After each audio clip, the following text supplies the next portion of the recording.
ওখানে জিকির আজগার করতো। এই জায়গায় সিলসিলা করতো, মানুষেরা তাবারক খাওয়াইতো প্রতিদিন। আচ্ছা। খিচুড়ি। খিচুড়ি, হ্যাঁ, যেটা বলে খিচুড়ি। তো এই টাকাগুলো কোত্থেকে পাইতো উনি? এগুলো অনেকে গরু দেয়, অনেকে মহিষ দেয়। কিছুদিন আগে মহিষ দিছে, গরু দিছে, টাকা পয়সা দেয়। মানে যা যেরকম উপকার পায় তারা এখানে দেওয়া যায়।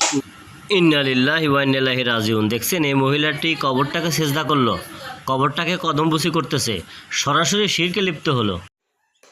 নরসিংদী জেলার বেলাবা উপজেলাস্থ শহরে চলতে গিয়ে একটি মাজার নজরে পড়ল। ভাবলাম একটু ভিতরে গিয়ে দেখি কি হচ্ছে এখানে। তো একটি কবর দেখতে পাচ্ছি, একটা খাটিয়া চারিদিক থেকে একটা খাটিয়া আছে, উপর থেকে একটি সামিয়ানা দিয়ে একটি ঘর সাজিয়ে সুন্দর করে একটি মাজার তৈরি করা হয়েছে। পাশে একটি কাঁচা ফুল দেওয়া হচ্ছে, হয়তো প্রতিদিন এখানকার লোক দেয়। মহাপবিত্র উরস মোবারক আপনারা দেখতে পাচ্ছেন, লেখা আছে। অবশ্যই এখানে কিছু একটা ঘটে। তো চলুন একটু স্থানীয় লোকদের সাথে একটু কথা বলে দেখি কি হয় এখানে।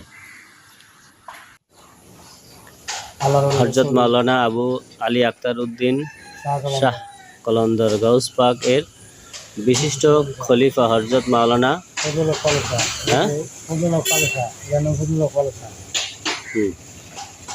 বুঝছি।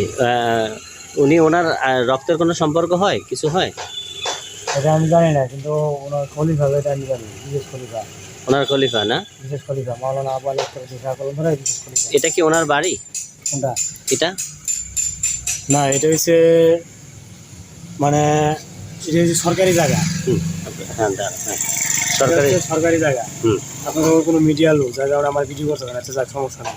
এটা হচ্ছে সরকারি জায়গা। জি, সরকারি জায়গা বলতে ওইখানে ওই জায়গায় থাকতো, মানে সিলা করতো, সিলসিলা করতো। আচ্ছা আচ্ছা, ওখানে জিকির আজগার করতো। এই জায়গায় সিলসিলা করতো, মানুষেরা তাবারক খাওয়াইতো প্রতিদিন। আচ্ছা। তা উনি বিদায় নেওয়ার পরে ওনার খলিফা, প্রথম খলিফা হযরত জাকির শাহ রহমতুল্লাহ আলাইহিস সালাম, উনি আসছিল ওনার সাথে। উনি এই দায়িত্ব, এখন উনি এই জায়গায় থাকতো।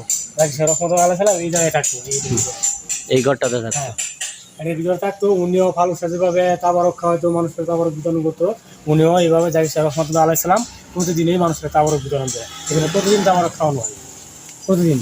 এখানে আলাইহি ওয়াসাল্লাম কথাটা আসবে না, এটা হবে রহমতুল্লাহ আলাইহি। আলাইহিস সালাম হলো নবীদের সামনে ব্যবহার করে, ঠিক আছে, রহমতুল্লাহ আলাইহি। হ্যাঁ, যাক। তবে উনি প্রতিদিনই মানুষের তাবারক খাওয়াইতো। আর যতদিন আসছিল প্রতিদিন তাবারক খাওয়াইতো, মানে এগুলো কি মুরিদরা সাহায্য সহযোগিতা করতো তার থেকে? খিচুড়ি। আচ্ছা, মরিরা খিচুড়ি। খিচুড়ি, হ্যাঁ, যেটা বলে খিচুড়ি।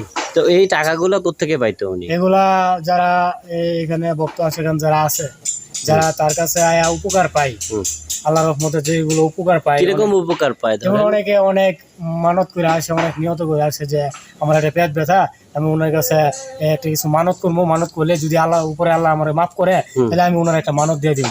এরকম ভাবে টাকা পয়সা আসে আর কি। অনেকে গরু দেয়, অনেকে মহিষ দেয়। কিছুদিন আগে মহিষ দিছে, গরু দিছে, টাকা পয়সা দেয়। মানে যা যেরকম উপকার পায় তারা এখানে দেওয়া যায়, মানে নিয়ত করে দেয়। হ্যাঁ, নিয়ত করে দেয়। আচ্ছা আচ্ছা, মানে ওদের টাকা পয়সা গুলো দিয়েই মানে পাকশাক করে রান্না বান্না করে খাওয়ানো হয়, মানুষদেরকে মানব সেবা করা হয়। আচ্ছা আচ্ছা। আমার নাম মোহাম্মদ আরশ মিয়া। আপনি কি এখানে খাদেম? খাদেম বলতে আমি এখানে আসা যাওয়া করি।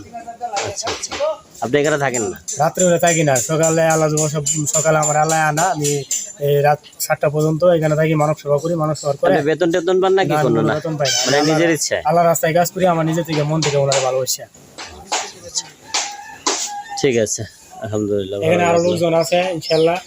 বড় বড় ডেক্সি গুলো দেখতে পাচ্ছেন, এগুলো সব মানুষের উপকার পেয়ে তারপরে দান করছে। এই জায়গাটা কি হয়, রান্না বান্না?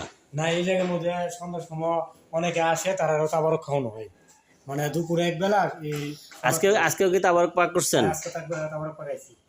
আজকেও তাবারক খাওয়াইছেন? আজকে কিরকম লোক আসছিল? আজকে আনুমানিক 500-700, 500-600 লোক। 500-600 লোক। আচ্ছা আচ্ছা, এগুলো সব হলো মানে ভক্তরা দিছে আর কি। ভক্তরা দিছে।